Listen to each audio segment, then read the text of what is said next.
में इसे मनहूस क्यों बोला जाता है कि राहुल गांधी के बोलने से पहले यही भाजपा के जो प्रवक्ता है वो राहुल गांधी के बारे में पनौती शब्द का इस्तेमाल किए थे और प्रियंका गांधी के बारे में असम का जो मुख्यमंत्री है हेमंत बिस्वा शर्मा वह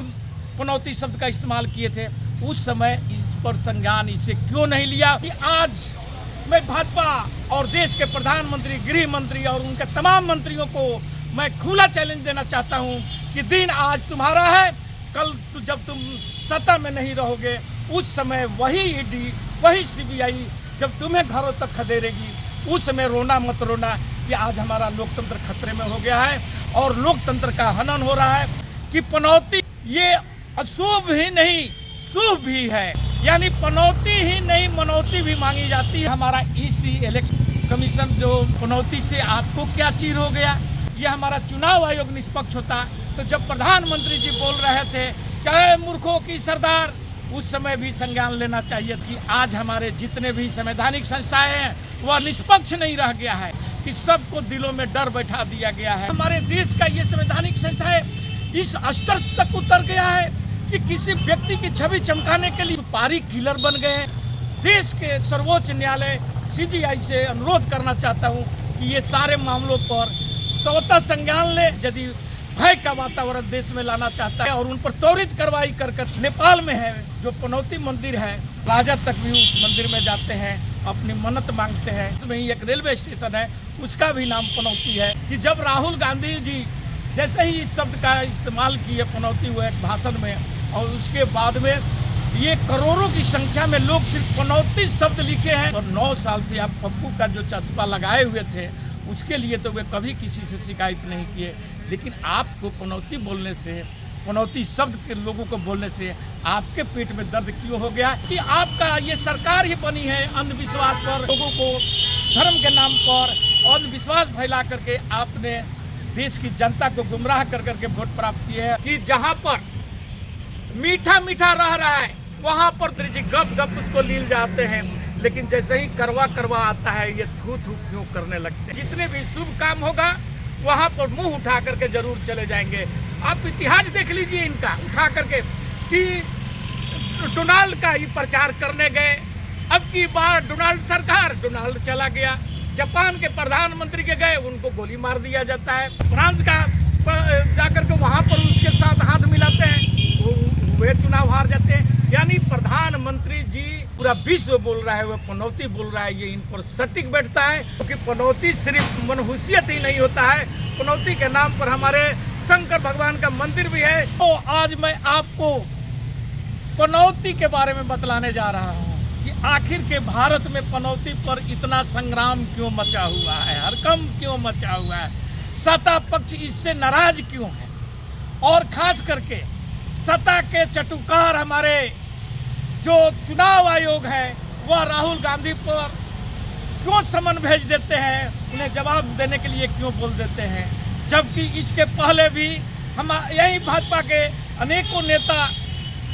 बहुत ऐसी मर्यादाओं को तोड़ते हुए भाषा का इस्तेमाल किए हैं, उन पर क्यों नहीं भेजा गया। इस पर हम आपसे चर्चा करना चाहते हैं और आपको बात लाना चाह रहे हैं कि पनौती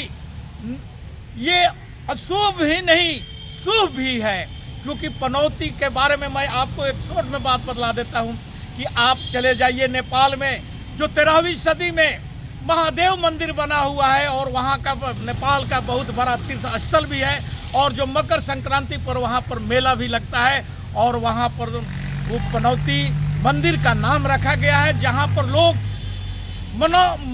मनौती भी मांगते हैं, यानी पनौती ही नहीं मनौती भी मांगी जाती है और वहाँ उस शिव के दरबार में जाकर के लोग अपनी मनौत रख करके मनौती मांगते हैं, उनकी इच्छा पूरी होने पर भगवान शिव का दर्शन करते हैं, नंदी का दर्शन करते हैं और अपनी कार्य सफल होने पर उनकी पूजा पाठ करते हैं। लेकिन भारत में इसे मनहूस क्यों बोला जाता है, क्योंकि प्रधानमंत्री जी बार बार जो भी शुभ काम होता है भारत का, जो भी अच्छे काम होता है या विश्व पटल पर किसी नेता का शुभ काम होता है और वहाँ प्रधानमंत्री जी पहुँच जाते हैं और वह काम निष्क्रिय हो जाता है, अशुभ हो जाता है और इसलिए भाजपा के नेताओं को लगता है कि प्रधानमंत्री जी पर ही राहुल गांधी जी व्यंग कसे हैं, पनौती बोले हैं, जबकि इसके पहले बहुत दिनों से लोग पनौती बोलते आ रहे हैं। आप यहाँ तक लेकिन मीडिया में भी बार बार आप देखे होंगे एंकरों के मुंह से पनौती शब्दों का, लेकिन उस समय इस पर क्यों नहीं रोक लगाई गई? आखिर राहुल गांधी ही बोलते हैं तो क्यों ये लोग संज्ञान में लेते हैं और इन लोगों को मिर्ची लगती है? ये समझने की बात है। बात ये है कि आप देखे होंगे कि राहुल गांधी के बोलने से पहले यही भाजपा के जो प्रवक्ता है वो राहुल गांधी के बारे में पनौती शब्द का इस्तेमाल किए थे, और प्रियंका गांधी के बारे में असम का जो मुख्यमंत्री है हेमंत बिस्वा शर्मा वह पनौती शब्द का इस्तेमाल किए थे। उस समय इस पर संज्ञान इसे क्यों नहीं लिया? उस समय हमारे चुनाव आयोग कहाँ सोए हुआ था? आज जब नाम नहीं लिए हैं कि प्रधानमंत्री के बारे में, उसके बाद भी आपका हमारा ईसी इलेक्शन कमीशन जो राहुल गांधी को चिट्ठी भेजता है और बोलता है कि जवाब दीजिए। आखिर जवाब क्या दिया जाएगा भैया? पनौती से आपको क्या चीर हो गया? आपको क्या लग गया? अगर जवाब मांगना था तो बीजेपी को मांगना चाहिए था, बीजेपी मांगे। और यदि आप निष्पक्ष होते, ये हमारा चुनाव आयोग निष्पक्ष होता, तो जब प्रधानमंत्री जी बोल रहे थे क्या मूर्खों की सरदार, उस समय भी संज्ञान लेना चाहिए था। जब प्रधानमंत्री जी बोल रहे थे कि पप्पू पप्पू शब्दों का बहुत से भाषणों में वो अपना और भाजपा के नेता या उसके प्रवक्ता बार बार ये बातों को बोलते रहे, उस समय संज्ञान लेना चाहिए था। लेकिन चूंकि आज हमारे जितने भी संवैधानिक संस्थाएं हैं वह निष्पक्ष नहीं रह गया है, और उसकी निष्पक्षता नहीं रहने का कारण यह है कि सबको दिलों में डर बैठा दिया गया है, और वह प्रधानमंत्री के अमित शाह गृह मंत्री के कोप का भाजन नहीं बनना चाहते हैं, और इसलिए ये लोग उलूल जुलूल बातें करते हैं। आज ईडी का ही मामला ले लीजिए, देख लीजिए ईडी हमारे देश का क्या कर रहा है। ईडी अभी आप देखे होंगे कि 7 नवंबर को चुनाव होने फर्स्ट वोटिंग हो रहा है, और वहाँ पर 538 करोड़ का ये आपका बघेल साहब जो कि स्वच्छ छवि के व्यक्ति माने जाते हैं, और भाजपा को लग रहा था कि हम छत्तीसगढ़ में नहीं आएंगे, और बघेल साहब पर और ईडी के द्वारा दबाव डाल करके ईडी से और बघेल के नाम से एक झूठा गवाह खड़ा कर करके जो कि जेल में बंद है, और उसको से गवाही दिला दिया जाता है कि महादेव ऐप का वह मालिक होता है कि वह हमसे मैंने उनको जाकर के 538 करोड़ रुपया पहुंचाया है। वही आदमी जो झूठा गवाह लेकर के ईडी जो पहुंचा था, उस पर वह निकलता वह वहाँ से लेटर देता है कि ये सारे बात हमको ईडी के द्वारा ज़बरदस्ती दबाव डाल करके और हमको इंग्लिश में लिख करके लाया गया था, और जो कि मैं इंग्लिश अच्छी तरह से नहीं जानता हूं, और हमसे साइन कराया गया है। मैंने कभी भी बघेल साहब का चेहरा नहीं देखा है, मैं कभी उनको पैसा नहीं पहुंचाया हूं, लेकिन ये ईडी के दबाव में, ईडी की डर से मुझे ये सारे बात करना पड़ा है। जैसे आप देखते होंगे कि चोर डाकू भी जब पुलिस की दंड पड़ती है तो वह भी अनाप शनाप बात बोल देता है, या डर से जो पुलिस बोलता है वह चीज़ों को गछ लेता है लोग, वही हाल। तो क्या हमारे देश का ये संवैधानिक संस्थाएं इस स्तर तक उतर गया है कि किसी व्यक्ति की छवि चमकाने के लिए किसी का जीवन बर्बाद कर दे, किसी का राजनीतिक भविष्य बर्बाद कर दे? ये लोग क्या सुपारी किलर बन गए हैं? अभी तक तो हम लोग जानते थे कि मीडिया हमारा सुपारी किलर है, अब क्या हमारे संवैधानिक संस्थाएं भी सुपारी किलर बन चुका है? मैं देश के सर्वोच्च न्यायालय सीजीआई से अनुरोध करना चाहता हूँ कि ये सारे मामलों पर स्वतः संज्ञान ले, और ऐसे व्यक्ति, ऐसे संवैधानिक संस्थाएं, चाहे ईसी है, इलेक्शन कमिश्नर है, या ईडी है, या इनकम टैक्स है, या सीबीआई है, यदि भय का वातावरण देश में लाना चाहता है तो उस पर संज्ञान ले और उन पर त्वरित कार्रवाई कर करके इन्हें कठोर से कठोर सजा देने का काम करे। लेकिन अब बात ये आता है कि आज मैं भाजपा और देश के प्रधानमंत्री, गृह मंत्री और उनके तमाम मंत्रियों को मैं खुला चैलेंज देना चाहता हूं कि दिन आज तुम्हारा है, कल जब तुम सत्ता में नहीं रहोगे उस समय वही ईडी, वही सीबीआई जब तुम्हें घरों तक खदेड़ेगी, उस समय रोना मत रोना कि आज हमारा लोकतंत्र खतरे में हो गया है, और लोकतंत्र का हनन हो रहा है, देश के संवैधानिक संस्थाओं का हनन हो रहा है। जिस स्तर तक तो आपने इस देश के सारी संवैधानिक संस्थाओं को नीचे गिरा दिया है, बदतर हालत में पहुंचा दिया है, इससे पूरा देश के बच्चा बच्चा आपकी करतूतों को जान चुका है। आप अपने चेहरा चमकाने के लिए और विपक्ष के नेताओं को राजनीतिक भविष्य बर्बाद करने के लिए जितने बड़े कुचक्र चलते हैं वे सारे देश देख रहा है। और आने वाला भविष्य आपको और ये देश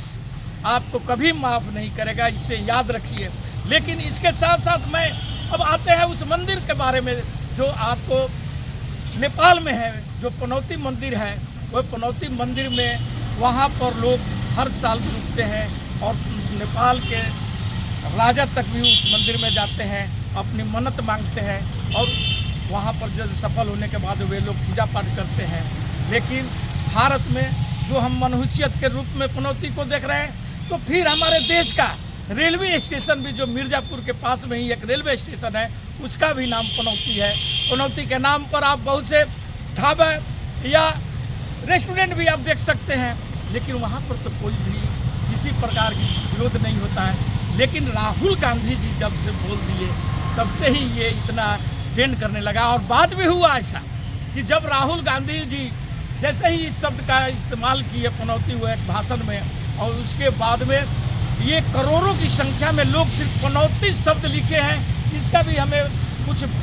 खबरों में, टीवी चैनलों में भी देखने को मिला, इतना ज़्यादा ट्रेंड करने लगा। लेकिन सोचिए कि आज राहुल गांधी जी पर 9 साल से आप पप्पू का जो चस्पा लगाए हुए थे, उसके लिए तो वे कभी किसी से शिकायत नहीं किए। लेकिन आपको पनौती बोलने से, पनौती शब्द के लोगों को बोलने से आपके पेट में दर्द क्यों हो गया, इसको देश को भी ज़रूर आप बतलाइए और देश को समझाइए। और ये सारे चीज़ों पर, ये अंधविश्वासों पर, ये आप, क्योंकि आपका ये सरकार ही बनी है अंधविश्वास पर, लोगों को डार्क में डाल करके, लोगों को धर्म के नाम पर अंधविश्वास फैला करके आपने देश की जनता को गुमराह कर करके वोट प्राप्त किए हैं। और आज वही जनता को ये जब बात समझ में आ चुका है, ये प्रधानमंत्री जी का सिर्फ जुमला ही चलता है, ये सिर्फ लोगों को इधर उधर की बातों को भटका करके वोट हासिल करना चाहते हैं। देश की तरक्की, देश की उन्नति के लिए ये कोई कार्य नहीं करते हैं, सिर्फ अपने मित्रों के हित के बारे में सोचते हैं। इसलिए अब जनता समझ चुकी है और 5 राज्य की जो चुनाव है उसमें आपकी बुरी तरह हार हो रही है। इससे आप लोग बौखला करके आप लोग सोचते हैं कि राहुल गांधी को फिर एक बार हम घेर रहे हैं। जिस ढंग से अडानी के मामला में आपने घेरा था, उसी ढंग से आप पनौती के नाम पर घेरने का एक प्रयास किया, जो आपका कभी सफल नहीं होगा। और जनता समझ गई है और आने वाला भविष्य देख रहा है, क्योंकि देश में एक ही नाम चल रहा है, राहुल गांधी का नाम चल रहा है। देश की आंधी राहुल गांधी, राहुल गांधी, राहुल गांधी। जय हिंद, जय भारत।